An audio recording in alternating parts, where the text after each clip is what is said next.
afternoon countdowners, enthusiastic countdowners everywhere today, Carol. Countdown lovers, You handed me this. You slipped this one under my door and said, go on, you read this. This is from Helen Locke. She says, Dear Des, I just want to tell you that every afternoon we sit down to watch Countdown, and when you appear, our black Labrador, Letty, immediately sits in front of the box and turns off the TV. The dog turns us off.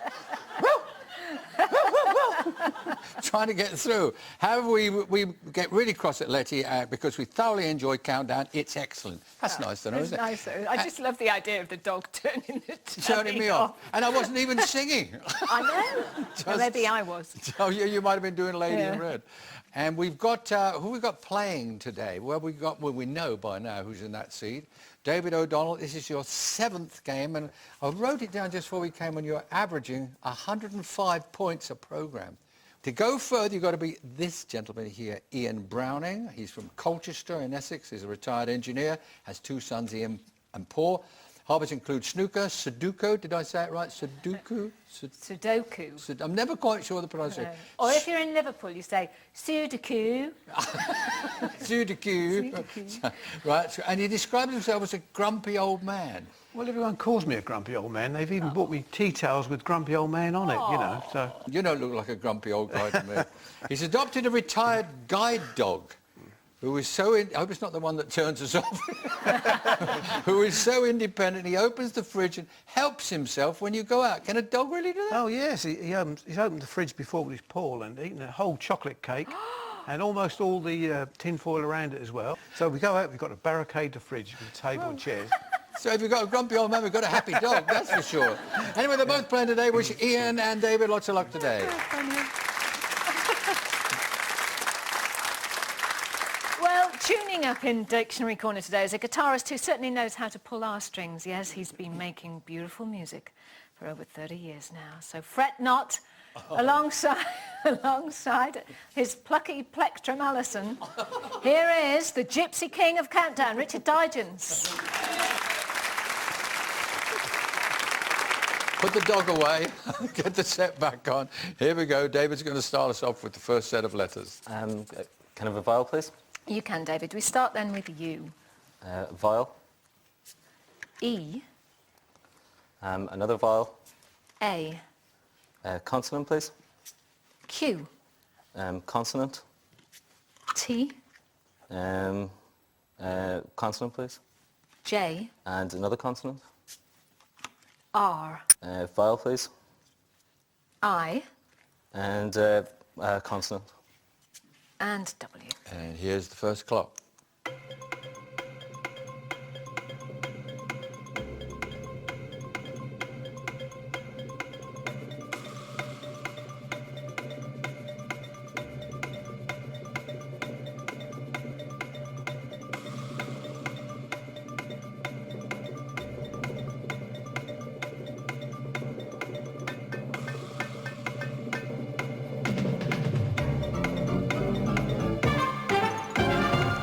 Right, David, how do we start today? Not very well, just a 5. Just the 5, and Ian? And a 5 for me. 5 for you. We'll let you go first, Ian. Quart. Quart. Yep. And irate. Irate. Irate. Irate. Irate. Mm-hmm. Irate. Okie doke. That's 5 there. Not an easy set to start with. No. Got anything there, Richard? Yeah, we found it remarkably easy, funny enough, Des. There is another spelling, according to Alison, of quart. Did you know this? Quart? Oh, yes. With an E on the end, Exactly. That's absolutely right. If you put an E on the end, it's a fencing term, and it means the 4th of 8 parrying positions. Ah. Yes. Does it really? It really does. Well, have a juice of parrying position if you're putting a fence up. All right, our players are off to a level start, 5 points each. And this time, Ian gets his first shot at putting some letters on the board. Right, consonant. T. Consonant. R. Vowel. E. Consonant. L. Vowel. I. Consonant. T. Consonant. M. And a vowel. E. And one more consonant, please. Another consonant. Thank you, Ian. That's L. And here's the clock.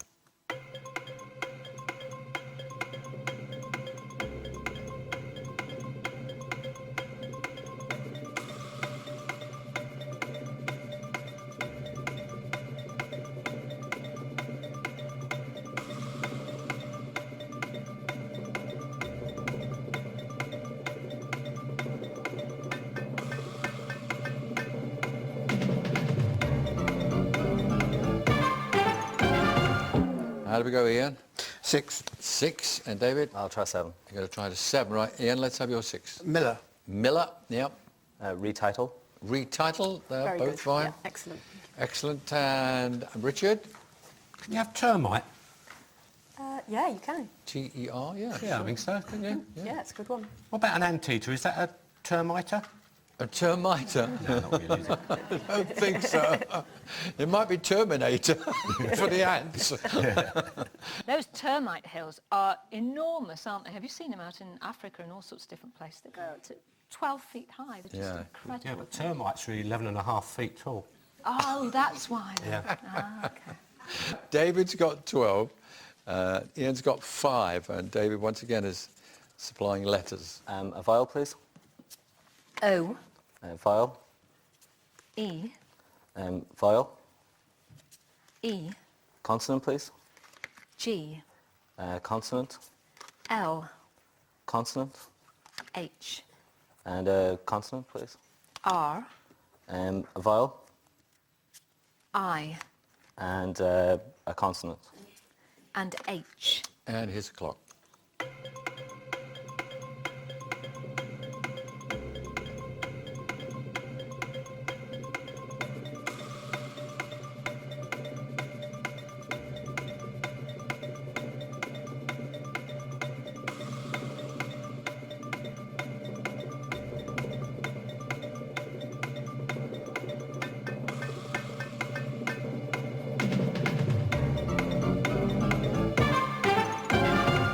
E's and H's, not easy. What do you got, David? 6. 6 and Ian? 6. 6. David, what's your 6? Holier. Holier? Holier again. Holier again. Let's have a look. See this tiny little writing again. Yeah. And in the corner, Richard, what do we have? Yeah, we got higher, Des, but that's an interesting word. Yeah, it's one that's come up before. There's a word logy, L-O-G-Y, and you can have logia. And logy means sluggish, Yeah. so you can be logia. Really? I've L-O-G-I-E-R. not heard that anyone described as being logy. Have you? Someone calls me that every day of my life. That wouldn't be the wife, would it? Well, I'm asleep, I can't never hear him. Okay, no. 18 playing 11, and David's got the lead. Ian, see what we can do with this set.